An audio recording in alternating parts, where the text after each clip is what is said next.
할렐루야, 감사합니다. 오후 여호수아 강도, 오늘은 여호수아 15장 1절부터 63절까지 내용은 긴데 아주 신속하게 진행되어 줄 수 있는 사실의 내용이기도 합니다. 자, 오늘 본문은 우리가 보면은 여호수아서 이제 15장은 보면은 세 가지 관점을 포인트를 놓쳐버리면은 이 15장이 진짜 지루합니다. 보면은 뭐 자손들의 이름 쭉 나오는 것이 절반 이상이죠, 그죠? 절반 이상이죠. 그런데 이 속에서 우리에게 증거해주는 세 가지가 있습니다. 그 첫 번째가 뭔가 하면은 지금 이게 유다 지파에 관한 내용들만 지금 다루고 있거든요. 좀 특이한 부분이죠. 왜 유다 지파에 대한 부분들만 다루고 있는가라는 것에 대해서 여러분 질문을 항상 하셔야 됩니다. 그것은 뭔가 하면은 하나님이 원하는 신앙의 걸음을 걸은 자를 이렇게 축복했다는 겁니다. 아시겠습니까? 하나님의 신앙을 걸어가는 자를 이렇게 축복하셨다. 그죠? 하나님의 신앙을 걸어가는 자, 신앙 안에서 걸어가는 자. 걸어가는 자를 어떻게 했다고요? 이와 같이 축복했다는 겁니다.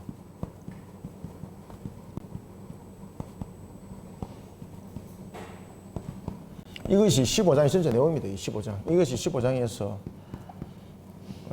이것이 핵심입니다. 그러면 우리가 하나님의 신앙 안에서 걸어가는 자는 어떻게 축복하셨는가? 첫 번째, 하나님께서는 그 기업을 주면서 축복했습니다. 그리고 두 번째, 그들에게 그 땅을 차지할 수 있는 능력을 줘서 축복했습니다. 그리고 하나님께서는 그들에게 용기 있는 걸음을 걷게 하셔서 축복했었습니다. 우리가 눈으로 볼 때는 어렵고 힘들고 참으로 여러 가지 괴로움들이 있습니다만은, 그러나 하나님이 원하시는 신앙의 걸음을 걸을 때는요, 이와 같이 축복을 하게 되는데, 우리는 중요한 것은 그러면 하나님이 원하시는 신앙의 걸음은 무엇인가라는 것입니다. 지금 여호수아와 갈렙, 특히 오늘 본문에 이제 등장하는 갈렙에 대한 내용을 많이 지금 또 다루고 있습니다. 갈렙에 대한 내용들도 중복적으로 다루고 있고, 그리고 이제 그로 인하여서 또 일어났던 이제 헤브론 지역, 그리고 또한 유다 자손들의 기업, 이런 부분들을 우리가 이제 보면은 갈렙, 그리고 또한 그 유다 지파, 특히 여러분들 유다 지파들이 보면은 12지파 가운데서 가장 많은 인구수를 유지를 하고 있었습니다. 그런데 고대 전투에서 앞장서서 싸우는 전투는 반드시 제일 많은 희생을 가지고 올 수밖에 없습니다. 유다 지파는 제일 앞장서는 지파였습니다. 그리고 제일 앞서서 싸우는 지파였습니다. 그러면은 그 개수에 있어서도 분명히 천미를 하든지 아니면 그 수에 있어서도 분명히 줄어드는 현상이 나타나야 되는데, 그런데 유다 지파는 어떤 관계 속에서도 그 개수가 줄질 않습니다. 우리는 이것을 통해서 우리가 반드시 깨달아야 할 것은 하나님이 원하시는 그런 신앙의 걸음, 하나님의 신앙 안에서 걸어가는 자, 이와 같이 축복했습니다 라는 걸 통해서 이제 기업을 통하여서 하나님께서 그 축복을 하시거든요. 그럴 때에 우리가 어떤 것이 하나님이 원하시는 신앙인가를 이제 알아야 되는 거잖아요. 그죠? 하나님의 신앙 안에서 걸어가야 되는데, 어떤 것이, 그러면 하나님이 원하시는 신앙의 걸음은 무엇인가? 왜 지금 본문을 더하기 전에 이런 부분들을 자꾸 다루는가 하면, 본문 전체가 지금 이것을 가지고 지파에 대한 기업의 분배의 이름만 쫙 놓는 이유가 전부 다 이 내용 속에 이유를 달고 있기 때문에 이것을 알고 들어가셔야 됩니다. 안 그러면 아무 의미 없습니다. 오늘 본문 이거. 그러면 하나님이 원하시는 신앙의 걸음의 첫 번째는 무엇인가 하면, 제일 먼저 하나님의 말씀을 성취하는 걸음이 되어야 됩니다. 하나님의 말씀을 성취하는 걸음. 여러분들, 하나님의 말씀을 성취하는 걸음이 만들어지려면 무엇이 성립돼야 됩니까? 그렇죠? 하나님 말씀이다. 믿음이잖아요. 믿음이 없으면 하나님이 원하시는 신앙 걸음 걷는다 못 걷는다? 절대 못 걷습니다. 그래서 성경은 여러분들 첫 장부터 끝장까지 계속해서 우리에게 반복적으로 이야기를 해주고 있는 것, 또 대표적인 가운데 하나가 뭔가 믿음인데, 이 믿음은 하나님이 원하시는 신앙의 걸음의 바탕입니다. 바탕. 믿음이 없이 하나님이 원하시는 신앙의 걸음 나오나요? 안 놓아집니다. 믿음이 없는데 뭐. 믿음이 없는데 하나님이 원하시는 신앙의 걸음을 걷다. 그것 전부 다 자기 어떤 기복적인 모습 속에서 목적 달성하려고 그러는 것이지, 그 속에 무슨 신앙이 있습니까? 그죠? 믿음이 함께 이 속에서 설명되어지고 있는 것은 믿음은 결국 신앙에 관한 믿음이지 않습니까? 그죠? 다른 것에 대한 믿음이 아니거든요. 신앙에 대한 믿음을 담고 있기 때문에 항상 말씀이 이 속에 함께 곁들여져야 됩니다. 그래서 말씀을 성취하는 걸음, 이것을 하나님이 원하시는 신앙의 걸음이에요. 그러니까 말씀이 성취를 이루고자 하는 걸음 속에서는 신앙도 있고 믿음도 있고 그리고 말씀을 지켜 준행하는 그런 걸음도 있고, 이 복합적으로 일어나니까 하나님이 원하시는 신앙의 걸음이 제일 첫 번째, 이 걸음을 갈렙이 걸었습니다. 그래서 하나님께서 그의 헤브론 산지를 주었던 거예요. 그러면 산지만 준 것이 아니라, 지난주도 말씀드렸죠, 그죠? 산지만 준 것이 아니라 그의 부수적인 것까지 하나님께서 함께 다 줘버린 거예요. 그래서 갈렙이, 그리고 그 갈렙에 대한 그 자손들이, 지경들이 그렇게 넓은 거예요. 그렇게. 그 다음에 두 번째는 하나님께서 원하시는 걸음은 뭔가 하면요, 하나님 나라 건설을 위해서 헌신하는 걸음, 바로 갈렙이었죠. 우리가 때로는 어려움을 당할 수도 있고, 때로는 여러 가지 뭐 사람들로부터 말도 안 되는 그런 뭐 저울질도 당하고, 저도 뭐 그런 일들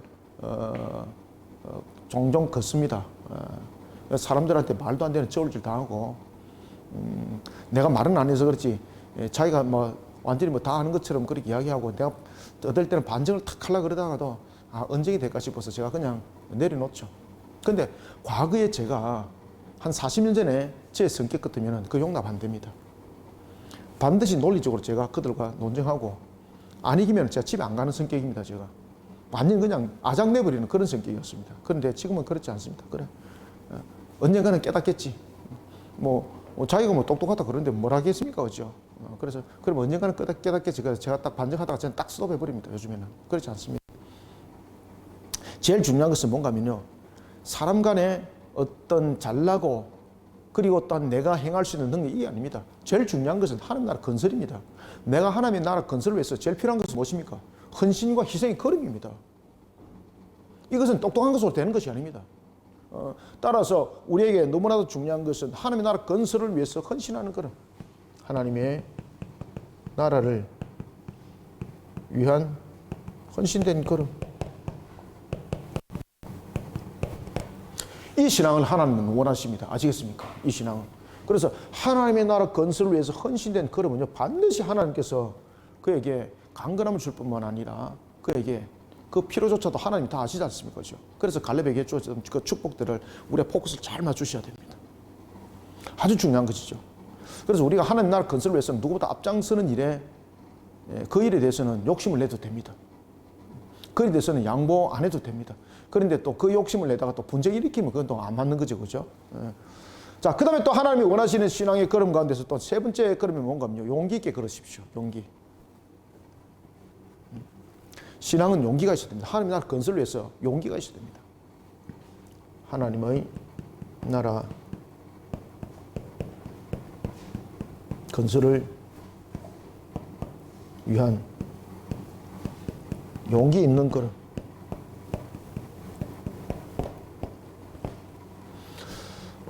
이런 하나님의 원하시는 신앙의 걸음 속에서 대표적으로 하나님으로부터 축복을 받은 한 사람이 있죠. 그죠? 누굽니까? 그렇죠. 갈렙입니다. 갈렙. 갈렙이 여러분들 잘 아시는 것처럼 유다 지파죠. 그죠? 유다 지파. 이 세 가지에 가장 영향력을 많이 끼쳤고, 그리고 이 세 가지로 인해서 하나님으로부터 가장 큰 축복을 받은 사람이 갈렙이거든요. 이런 갈렙의 영향이 유다 지파 속에 그대로 영향력을 끼칩니다. 그래서 여러분들이 우리가 때로는 세상을 살아가다 보면 참 힘들 일도 많고 어려움도 많습니다. 그죠?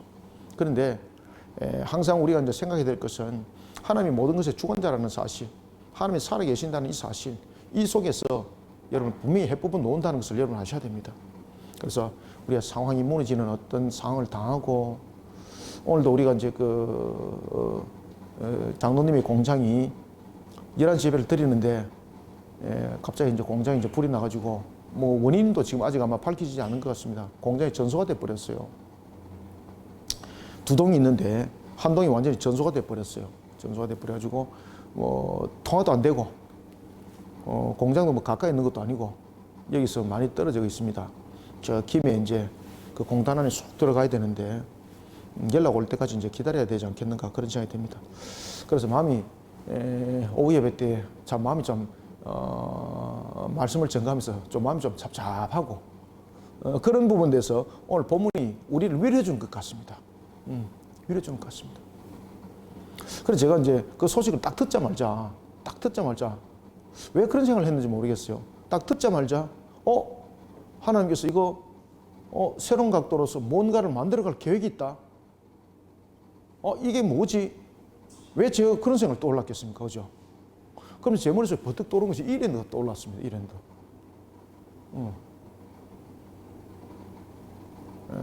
장로님의 신앙을 보고, 권사님의 신앙을 보고, 사람의 실수로 그런 일들이 일어났을지라도 하나님께서 위로하고 회복하는 역사가 어떻게 일어나는지 우리 한번 봅시다. 그래서 이 본문이 딱 그렇게 딱 적용이 되는 것 같아요. 이 본문들이. 항상 두 분이 보면은 하나님의 말씀의 성취를 위해서 항상 여러분들이 헌신적이잖아요. 항상 앞장서고 헌신되고 하나님의 건설을 위해서 진짜 용기 있는 걸음을 걸어가는데 이런 어려움들이 생긴단 말입니다. 그런 부분에서 하나님께서 어떻게 또 회복을 시키고 일으키시는지 그것도 점검이 아마 될 줄 믿습니다. 자, 이런 속에 이제 우리가 이제 본문 15장을 보겠습니다. 본문 15장은 내용으로서는 매우 긴데 이 내용은 매우 긴 내용이 아니라 제가 여러분들에게 지금 말씀드렸던 이 내용으로 전체가 대변될 수 있습니다. 그렇지만은 또 본문을 우리가 텍스트를 또 한번 보도록 하겠습니다. 자, 1절 봅시다. 또 유다 자손의 지파가 그들의 가족대로 제비 뽑은 땅의 남쪽으로는 에돔 경계에 이르고 또 남쪽 끝은 신광야까지라. 자, 여러분 신광야 이러면은 지역을 한번 생각해 봅시다. 신광야 이러면은 이스라엘 백성들이 걸어왔던 그 과정의 광야거든요. 신광야. 그런데 이 신광야 속에서 굉장히 그 두 큰 사건이 하나가 있었습니다. 그것은 뭡니까? 이 신광야 속에서 두 큰 사건이 있었는데 이게 이제 이스라엘 백성들 모두에게 항상 기억에 남는 사건이 있었습니다. 바로 뭔가 하면 미리암이 이 속에서 죽습니다. 미리암.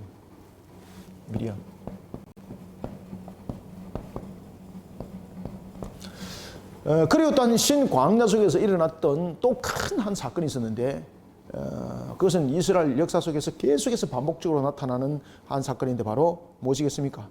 바로 물 사건입니다. 물 사건. 모세가 반석에서 물을 내게 했던 사건이 이 신광야에서 일어났습니다. 모세가 반석에서 물을 내게 했던 사건.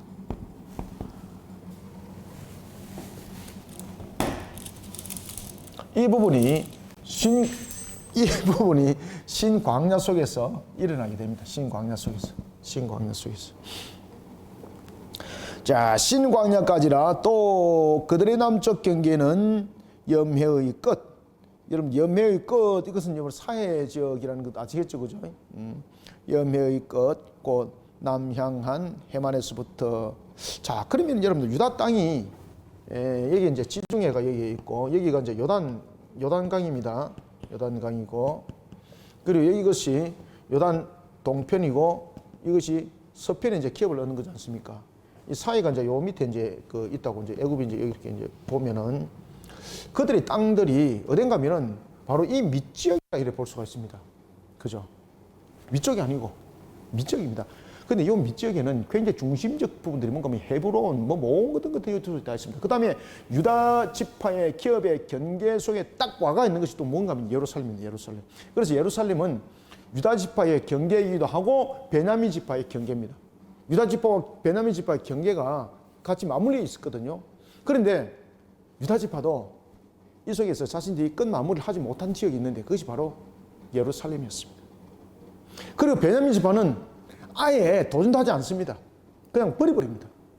그러면서 가나안 정복 전쟁에서 가장 이스라엘에게 뼈아픈 가시와 같은 한 지역이 있었는데 그 지역이 예루살렘이었습니다. 예루살렘. 역사적으로 보면은 예루살렘은 정복하지 못한 땅입니다. 역사적으로 보면은 예루살렘보다도 헤브론이 더 중요한 땅입니다. 그죠? 헤브론은 어떤 곳입니까? 막벨라 굴이 있는 곳. 그래서 그 부분들이 전부 다 요 지역에 형성되어 있습니다. 이 지역에. 요 지역에. 요 거는 속에 다 있습니다. 요 거는 속에. 이 부분들의 중심이 바로 유다 지파였습니다. 유다 지파. 그러면은 하나님께서 특히 예루살렘을 그 성으로 삼았을 뿐만 아니라 수도로 삼았던 가장 큰 이유는요. 또한 12지파를 통합시키는 하나의 지역이기도 했고, 또한 이 예루살렘의 점령은 결국은 가나안의 완전 정복에 대한 마무리이기도 했습니다. 그래서 다윗이 이런 언약의 완성, 그죠? 하나님께서 가나안 정복에 대한 완성, 이런 부분들을 전부 다 성취하는 측면에서 그가 헤브론을 떠나서 예루살렘을 수도로 딱 삼았던 것입니다. 그 당시에 12지파를 또한 통합해야 될 또한 이 일들이 있었거든요. 왜 그러냐면 이 사울이 북쪽 지파잖아요. 베냐민 지파를 대표해서 북쪽 지파들이 이 유다 지파를 굉장히 싫어했던 겁니다. 유다 지파를 굉장히 싫어했습니다. 그러다 보니까 이 다윗이 민족을 그리고 12지파를 통합하는 측면에서 헤브론을 버리고, 또한 헤브론을 버린 것은 아니죠. 떠나서 예루살렘을 갔던 것은 이런 중심적 역할도 함께 있었습니다. 자, 이런 속에 땅들이 남쪽 쪽에 집중되어 있는 것을 볼 수가 있습니다. 그래서 3절에 보면은 아그라빔 비탈 남쪽으로 지나 신에 이르고 가데스 바네아 남쪽으로 올라가서, 또 가데스 바네아 참 여러분 기억에 남는 땅이죠, 그죠? 가데스 바네아 이러면 또 무슨 땅입니까? 물 사건이 있는 곳. 그리고 또한 가데스 바네아에서는 그들이 40년의 징계를 받아서 헤매었던 중심지, 그죠? 가데스 바네아. 가데스 바네아 남쪽으로 올라가서 헤스론을 지나 아달라 올라가서 돌이켜 길가에 이르고, 거기서 아스몬에 이르러 애굽 시내, 자 바란 광야에서 지중해로 이제 흘러가는 시내입니다. 지중해로, 여기서 이제 지중해로 이제 흘러가는 시내입니다. 그리고 애굽이라는 곳이 이제 이 지역이 이제 애굽 땅이었죠, 그죠? 애굽 시내로 나아가 바다에 이르러 경계의 끝이 되나니 이것이 너희 남쪽 경계가 되리라. 그 동쪽 경계는 염해이니 요단 끝까지요. 사해부원이 땅이 되는 거죠. 그 북쪽 경계는 요단 끝에 있는 헤만에서부터 벳 호글라로 올라가서 벳 아라바 북쪽 지나 르벤 자손 보한의 돌에 이르고, 여기서 이제 보한의 돌은 뭔가 하면 바로 유다와 베냐민 지파 경계선입니다. 경계선. 여기에서 이제 경계가 이제 지워지는 부분들입니다. 자, 7절도 봅시다. 7절에 보면 또 아굴 골짜기에서부터 더비를 지나 북쪽으로 올라가서 그 강 남쪽에 있는 아두민 비탈 맞은편 길가를 향하고 나가 엔세메스 물들을 지나 엔노겔에 이르며, 자 여러분들 여기에서 보면은 좀 유명한 한 지역이 나타나는데 그것은 엔세메스 물들입니다. 이 엔세메스 물들은 나중에 예수님의 시대 때에 이게 이제 새롭게 또 그 이름이 불려지는데, 이 지역의 이름을 사도의 샘이라고 부르십니다. 사도의 샘. 왜 이 지역을 사도의 샘이라고 이제 불러지는가 하면은 신약 시대 때에 사도들이 예루살렘으로 올라갈 때에 이들이 아주 갈증이 심하고 아주 육신적으로 피곤할 때에 그들이 피로를 회복하고 그들의 육신의 갈증을 회복한 곳이다. 그래서 그 지역을 사도의 샘이라고 불렀습니다. 사도의 샘. 그들의 육신의 갈증과 육신의 피로를 회복시켰던 곳. 그래서 특별히 이제 그렇게 사도의 샘이라 이름도 그렇게 신약 시대에 불러집니다. 그런 엔세메스 물들, 그곳을 지나서 에노겔에 이르며 8절 또 흰놈의 아들의 골짜기로 올라가서 여부스 곧 예루살렘, 제가 방금 예루살렘 말씀드렸죠, 그죠?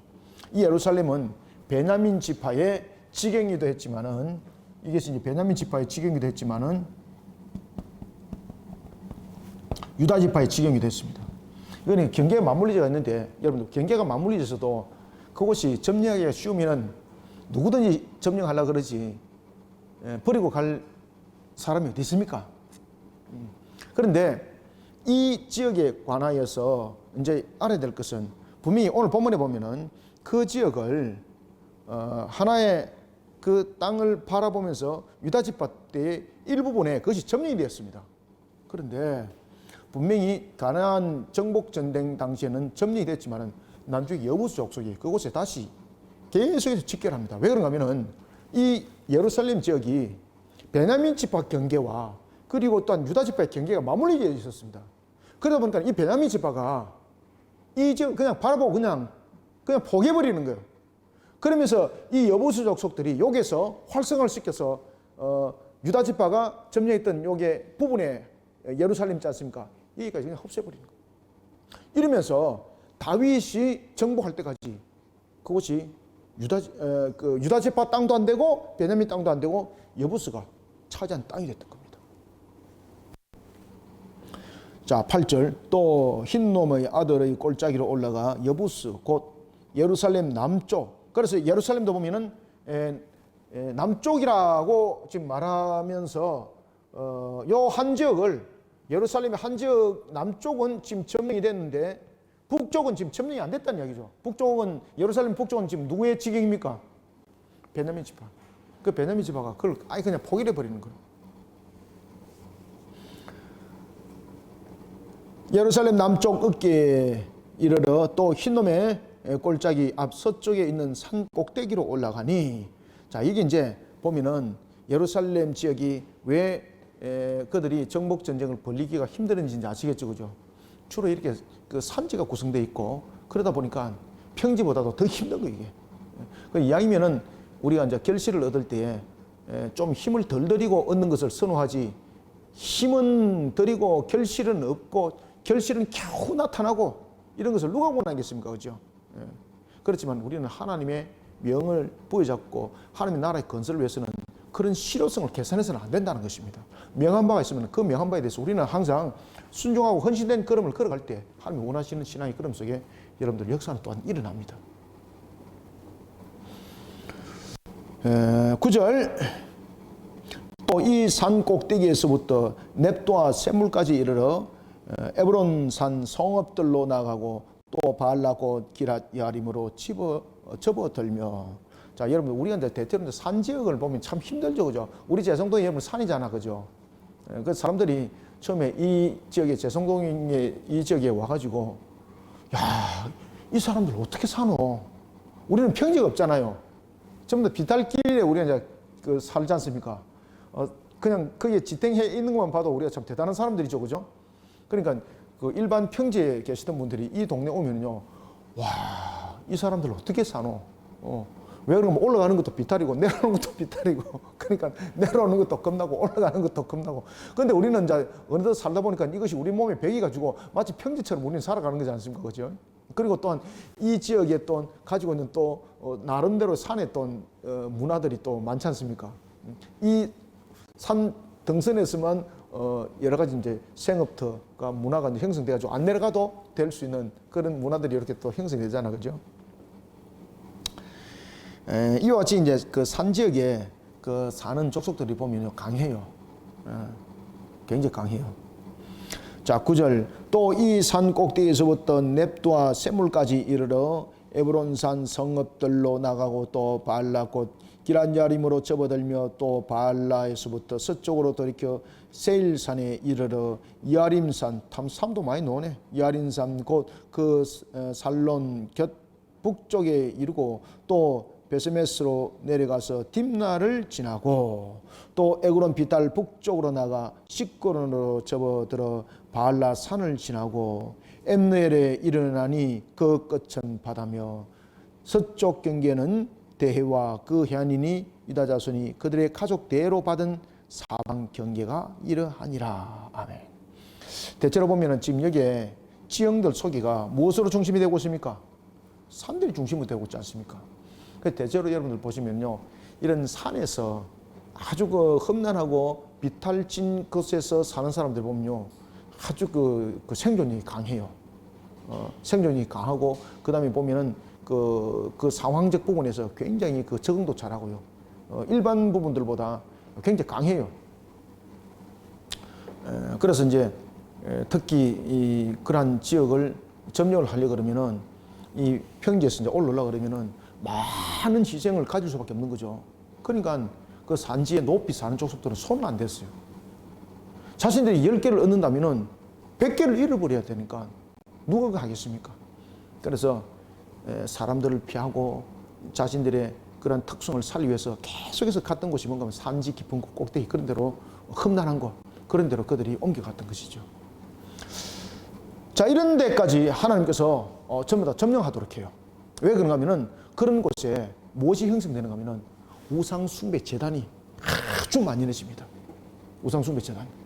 그래서 이 우상숭배 재단들을 완전히 회파시키지 못하게 되면은 그 문화 속에 영향력을 받게 되고, 그리고 자연스럽게 그 속에서 무너지는 것은 이스라엘이라는 거죠. 나중에 그 영향력이 사사시대에 벌어집니다. 나중에 그 일들이 반드시 벌어집니다. 자, 이런 속에 오늘 본문에 보면은 또 헤브론 지역을 점령했던 갈렙이 또 등장합니다. 자, 13절 한번 봅시다. 여호와께서 여호사에게 명령하신 대로 여호사가 기랏 아르바 곧 헤브론을 유다 자손 중에서 분깃으로 누굴 줬습니까? 그렇죠. 여분의 아들 갈렙에게 주었으니 아르바는 아낙의 아버지였더라. 특히 아낙 자손들은 여호수아의 초기 공격 당시에 완전히 멸망당하지 않습니다.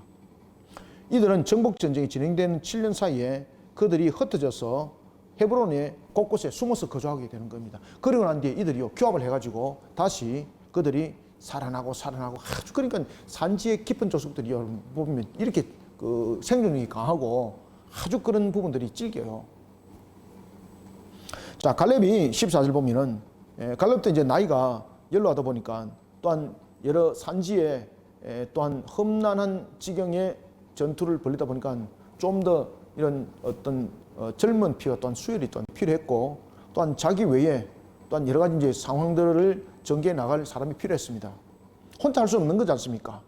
그래서 갈렙이 신앙 속에서 세워지는 자를 찾습니다. 자, 14절 한번 봅시다.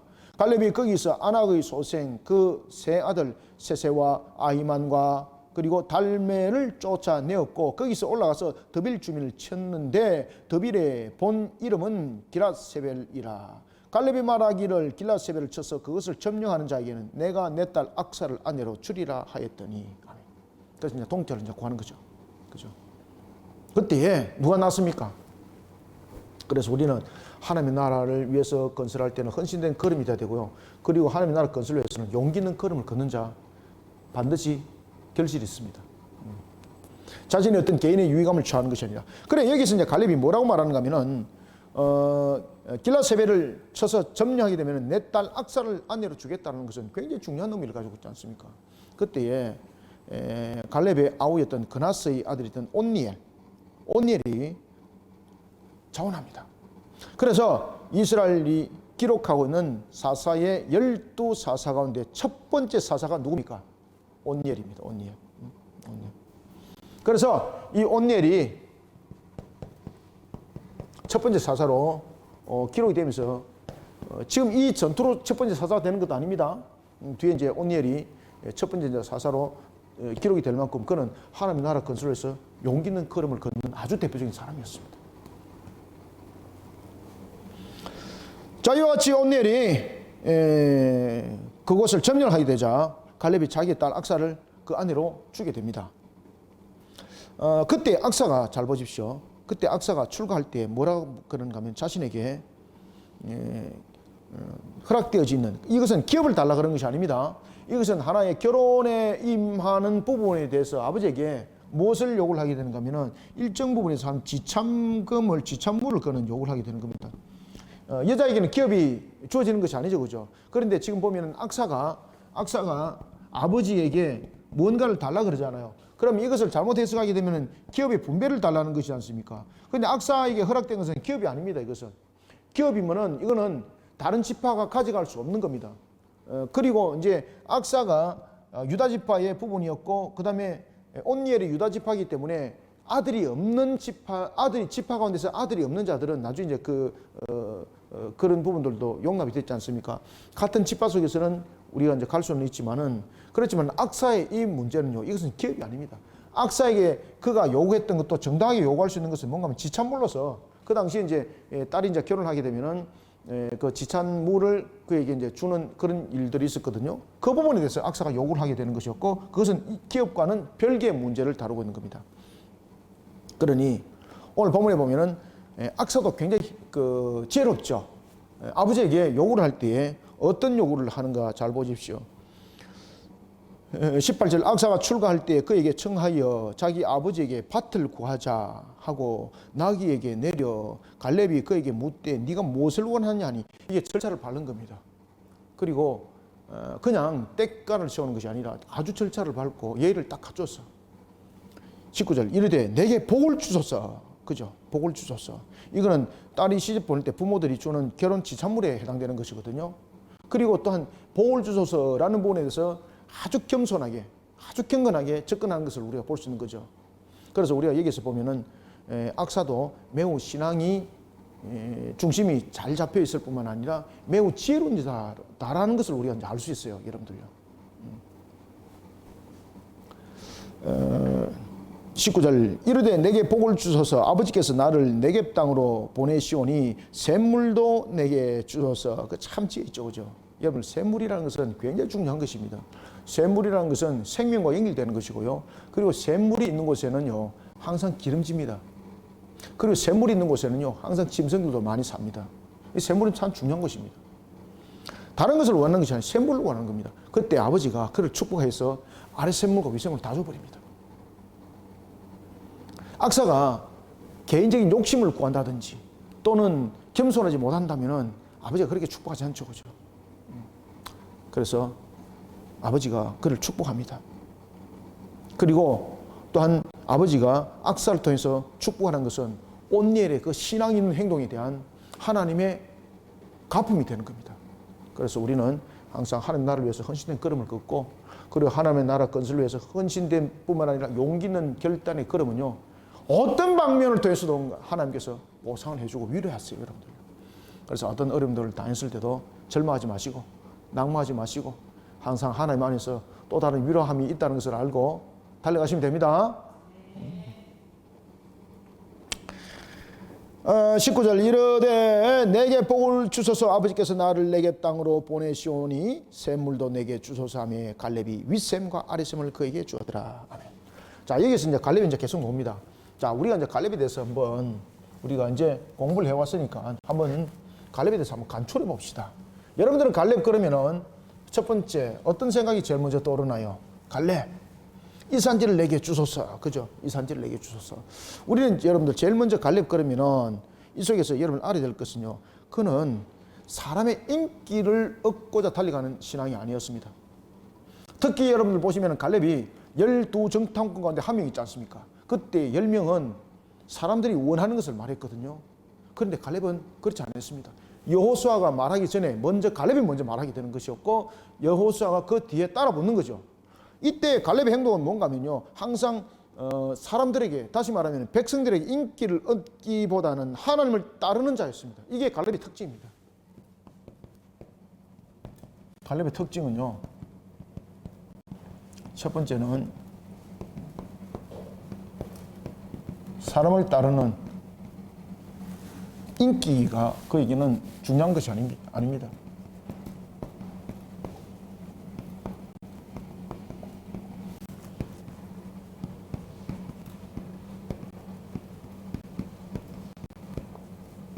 이게 갈렙의 첫 번째 특징입니다. 갈렙의 첫 번째 특징.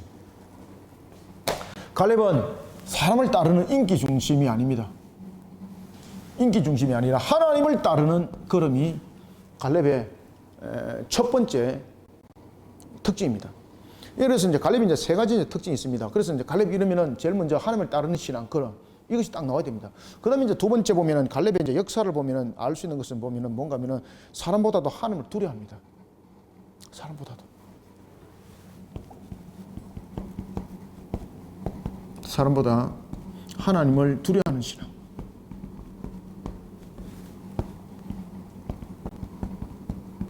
그러니까 하나님의 말씀을 안 떠나는 겁니다.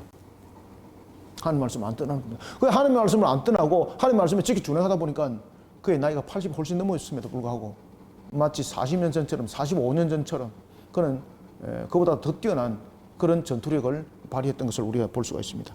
자, 그런가 하면 또한 우리가 이제 오늘 본문에 이제 나타나고 있는 이 갈렙의 세 번째 특징들은 뭔가 하면요, 갈렙은 하나님께서 함께한 것을 알고 하나님과 함께 하게 되면 모든 것을 극복할 수 있다는 것을 그는 아는 신앙이었습니다. 하나님과 함께 하면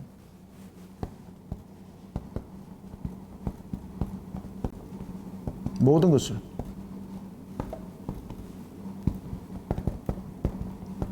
극복할 줄 믿는 신앙.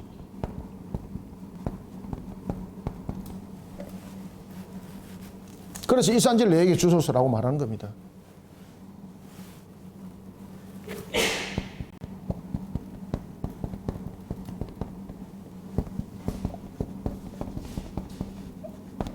이것이 갈렙의 세 가지 특징입니다. 갈렙의 세 가지 특징은 뭔가 하면은 사람을 따르는 것이 아니라 하나님을 따르고 하나님을 두려워하고 그리고 하나님과 함께하면 모든 것을 극복할 수 있다는 그 믿음을 가지고 있습니다. 이게 갈렙의 특징입니다. 세 가지 특징. 그래서 그가 나이가 85세가 훨씬 넘었었는데 이 산지를 내게 주소서라고 말하잖아요. 그죠? 이런 갈렙을 하나님이 여러분 축복했다는 것을 우리 반드시 기억해라는 겁니다. 자, 그런가 하면 이제 유다 자손에 대해서 이런 중심 속에서 이제 유다 자손의 기업에 대해서 쫙 이야기를 계속해서 이야기를 하고 있습니다. 자, 특히 이제 20절 보세요. 유다 자손의 지파가 그들의 가족대로 받은 기업은 이러하니라. 여러분들, 유독 유다 지파가 차지한 그 지역들을 상세하게 설명하는 이유가 무엇이겠습니까? 왜 유다 지파가 차지한 땅이 이 속에서 대표적으로 상세히 설명되고 있나요? 이유가 있겠죠. 그 이유는 무엇인가 하면요, 하나님 중심, 하나님 관점에 세워진 중심 지파 매우 중요하다는 겁니다. 그리고 또한 가장 또한 중요한 것들은 뭔가 하면요, 하나님 중심을 세워졌을 때 하나님이 그들을 흔들리지 않게 만든다는 겁니다. 그리고 또 하나는 오늘 본문에 이제 나타나고 있는 것 가운데서 보면은 여러 성읍들이 계속해서 이야기되고 있거든요. 왜 또 이 여러 성읍들이 함께 또 이야기가 되고 있는가 하면 이 속에 9개 성읍은 시몬 지파의 땅이 됩니다. 시몬 지파. 그러니까 나중에 보면은 지어버렸는데 유다 지파가 여기 이제 북쪽이고 여기 이제 남쪽입니다. 동쪽이고 이쪽이 이제 서쪽 지경이죠. 이 남쪽 끝에 여기 이제 유다 지파인데 이 유다 지파 안에 시몬 지파가 기업의 부배를 중복적으로 받습니다. 그 9개 성읍이 유다 지파 건데 유다 지파가 시몬 지파에게 주는 형식이 되는 겁니다. 그럼 나중에 시몬 지파가 유다 지파에게 마치 흡수되듯이 그런 지파가 되어버립니다.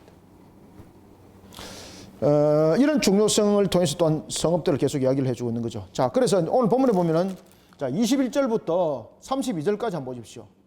특히 21절부터 32절까지는요 남방 네게브 지역의 땅인데 이 땅들 속에서 31절 보세요. 31절을 보면은 시글락이 등장하죠. 이 시글락은 나중에 다윗 시대 때에 어떤 일들이 벌어질까요? 사무엘상 27장 6절을 보면 다윗이 아기스 아시죠? 아기스에게 허락을 받아서 거하는 땅이 됩니다. 원래는 어떤 땅이라고요? 원래는 유다 지파 땅이에요. 유다 지파. 그런데 그곳에 나중에 누가 점령하게 되는 겁니까? 나중에 블레셋들이 나중에 그곳을 점령하게 되고 나중에 웃음꼴들이 막 나타나게 되는 겁니다. 그래서 결국은 나중에 보면은 지경을 빼앗기는 것이 되는 겁니다. 지경을. 자, 함께 읽어보고 나갑시다. 자, 21절. 유다 자손의 지파의 남쪽 끝 에돔 경계에 접근한 성읍들은 갑셀과 에델과 야굴과 기나와 디모나와 아다다와 게데스와 하솔과 인난과 십과 델렘과 부알롯과 하솔 하다다와 그리옷 헤스론 곧 하솔과 아맘과 세마 몰라다와 이렇게 하면서 31절 시글락과 만나만과 산산나와 32절 르바옷과 실힘과 아인과 림몬이니 모두 몇 성읍입니까? 29성읍. 자, 이렇게 해서 나타나는 성읍들이 전부 다 112성읍이 나타납니다. 112성읍. 이 112성읍이 유다 지파의 것입니다. 그래서 29성읍이 남방 네게브 지역입니다. 남방 네게브.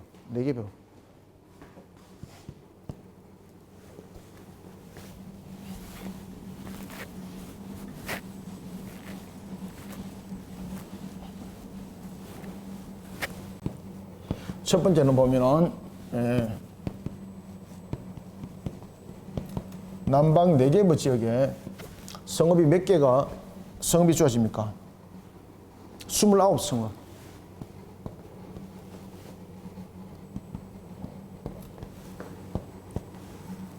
자, 그 다음에는 두 번째는 33절부터 36절 보세요. 이제 평지가 나타나죠. 평지는 예루살렘에서 가장 가까운 곳입니다.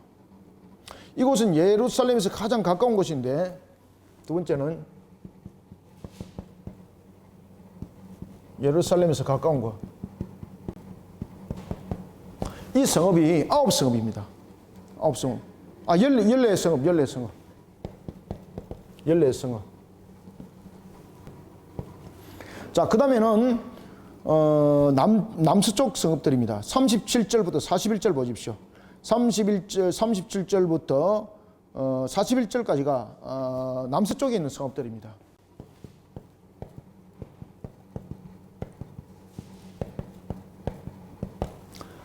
이 남서쪽 성읍이 16성읍입니다. 16성읍.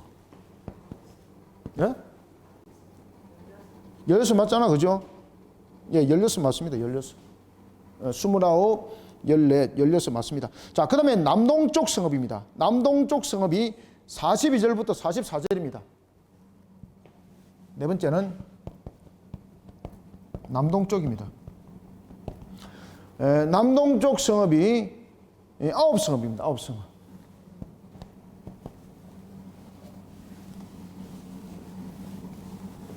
절도 그냥 함께 적어 놓읍시다. 그래야 여러분들이 노트 정리 딱 하기 좋지. 이 글자를 너무 크게 써가지고. 남방 내기버 지역이 몇 절부터죠? 예, 21절부터 32절. 그 다음에 예루살렘 지역이 33절부터 36절. 33절부터 36절. 그 다음에 남서쪽 성읍들이 37절부터 41절. 37절부터 41절. 그 다음에 남동쪽 성읍들이 42절부터네요. 42절부터 44절.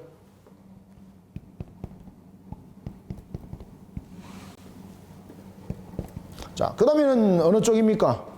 자, 그 다음에는 여러분들 45절부터 47절 보십시오. 자, 45절부터 이제 47절은 이게 블레셋의 도시들입니다. 특히 이 지역은 블레셋의 도시들과 함께 이제 결탁되어져 있는 부분들을 다루고 있는데, 이 지역은 산악지대 성읍들입니다. 블레셋 도시와 이제 산악지대.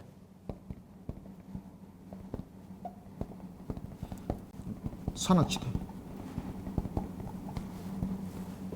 이 산악지대가 함께 다뤄지고 있는 것이 45절부터입니다. 자, 45절부터 60절까지. 아닙니다. 51절. 오케이. 51절. 45절 맞죠? 네, 45절부터 51절까지 11성읍. 11성읍. 그래서 이것이 이제 함께 연결되어지고 이어집니다. 그리고 계속해서 11성읍이 있고, 그 다음에 52절부터 54절까지. 52절부터 54절. 자, 이것은 전부 다 여기에 연결되는 겁니다. 이 지역은 전부 다 블레셋과 전부 다 관계되어 있고 산악지대를 형성하고 있습니다. 자, 이 지역에서 하나는 5성읍을 중심으로 해서 11성읍이 있고, 또 하나는 19성읍입니다. 19성읍. 19성읍. 자, 그 다음에 이제 여기 이제 여섯 번째가 그 52절부터 54절이고, 그 다음에 55절부터 몇 절이죠? 55절부터 57절이네, 그죠? 57절까지가 몇 성읍입니까? 10성읍. 오케이, 10성읍. 9성읍. 오케이, 9성읍. 자, 그 다음에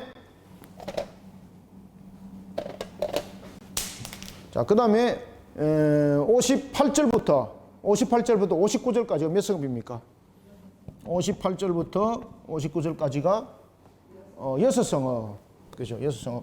이렇게 쭉 보면은 이제 마지막으로 16성읍이 10성읍이 있고 6성읍이 있고, 그 다음에는 60절에 보면은 2성읍이 있고, 그 다음에 61절부터 62절까지 또 6성읍이 있죠. 그죠? 2성읍, 6성읍. 자, 숫자 다 맞나요? 예. 그러면은 총 한번 대보십시오. 몇 성읍인가? 자, 29, 14, 16, 9, 그 다음에 11, 9, 16, 2, 6.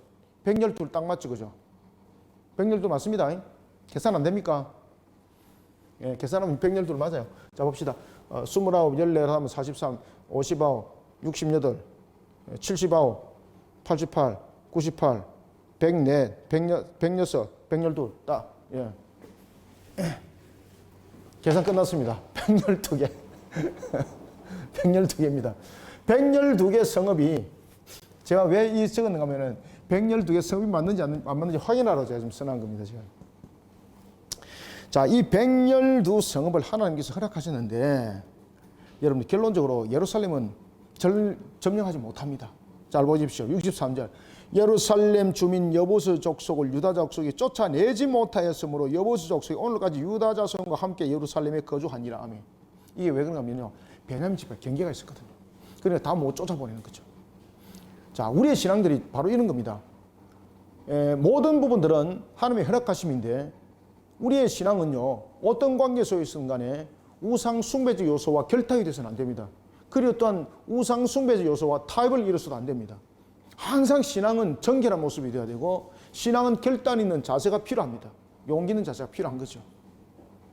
우리 머릿속으로 판단하여서 달려가다 보면 반드시 우리는 안 될 것이라고 했던 그 모습 속에 반드시 함몰당하게 되어 있습니다. 그래 항상 믿음 신앙 가지고 하나님께서 그 땅을 내가 너희에 허락했다라고 말하는 것은 일단 우리의 능력으로 바라보는 것이 아닙니다. 믿음 신앙 속에서 나가다 보면은 오전에도 말씀드렸던 것처럼 한 점은 시작되는 것으로부터 완성을 이루게 되어 있거든요. 신앙은 그렇게 가는 겁니다. 그런데 이 점을 포기해버리면 이것은 결국은 그림을 그릴 수가 없는 것이에요.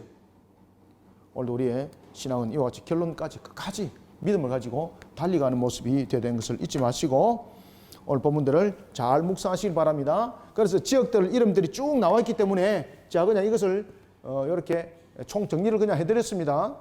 이런 부분들 참고 잘 하시고요. 항상 믿음 있는 신앙 속에서 우리 자신들을 세워나가는 그런 하나님의 나라 군사들이 되기를 주님의 이름으로 축원합니다. 기도하겠습니다. 하나님 감사합니다. 주께서 오늘도 우리를 이렇게 세워주시고 주 앞에 영광된 걸음을 걷게 하시니 감사합니다. 언약 백성으로 주의 영광을 더욱더 드러내고자 주님의 뜻을 세워나가고자 우리 모든 성도들이 분연하게 일어서 싸우니 주여 능력도 더하여 주시고 참으로 우리의 부족함과 연약함을 아시는 하나님이여 우리를 새롭게 해주시고 주의 뜻을 세워나가는 일에 모든 것 하나님의 뜻 가운데 열매 풍성히 맺을 수 있도록 하나님 보시기에 좋았더라 이루어질 수 있도록 우리를 사용하여 주님의 뜻 세워 주옵소서. 이런 가운데 달려오다가 우리 정철 장로님 주지가사 조약 몇 달 후에 큰 화재가 발생하게 되었습니다. 하나님 그 어려운 상황 속에 정말로 2년 반을 버텨왔고 그런 속에 코로나 때 속에 무너짐을 당하지 아니하고 하나님께서 세우신 기업이라는 것에 대한 확신을 가지고 끝까지 기도하면서 달려오다가 오늘 이와 같은 또 어려움을 당하게 되었습니다. 하나님 산지와 같은 이런 험난한 세상 속에 일어났던 모든 상황들을 이기게 하여 주옵소서. 도와주시고 갈렙처럼 하나님의 영광의 꽃을 활짝 피어나갈 수 있는 헤브론 주께서 허락하여 주옵소서. 주님의 주신 은혜 속에 그리하여서 믿음 신앙 속에 하나님의 뜻을 더욱더 힘있게 세워나가는 그러한 사업체 우리 장로님이 되게 역사하여 주옵소서. 오늘도 화재 현장 속에서 하나님 은혜를 구하고 있습니다. 주님께서 불쌍히 여겨주시고 이 시간도 은혜 담비 부어 주시옵소서. 예수님 이름으로 기도드립나이다. 아멘.